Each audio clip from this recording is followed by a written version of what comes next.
Час Земли– самая массовая международная экологическая акция, которая проводится во всем мире по инициативе Всемирного фонда дикой природы. Казахстан подключился к ней в 2009 году при поддержке волонтеров. Цель акции – привлечь внимание к необходимости ответственного отношения к природе и ресурсам планеты. 2 миллиона участников по всему миру, 180 стран и 7 тысяч городов. Тысячи архитектурных памятников и значимых зданий мира гасят свою подсветку. Акция также поддерживается государственными и частными организациями стран. Тема акции 2025 года. В 2025 году «Час Земли» в Казахстане приурочен к теме сохранения природы страны. Мы предлагаем всем жителям Казахстана сделать осознанный выбор – начать помогать родной природе. Каждый год все страны-участники поднимают одну из наиболее актуальных экологических тем.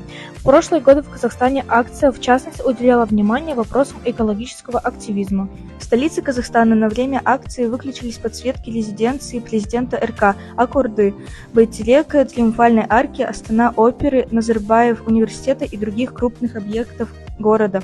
В Алматы гасла подсветка гостиницы «Казахстан», ГАТОП имени Абая, Казну имени Аль-Фараби и здание университета КБТУ. Выключи свет 22 марта в 20:30 по местному времени.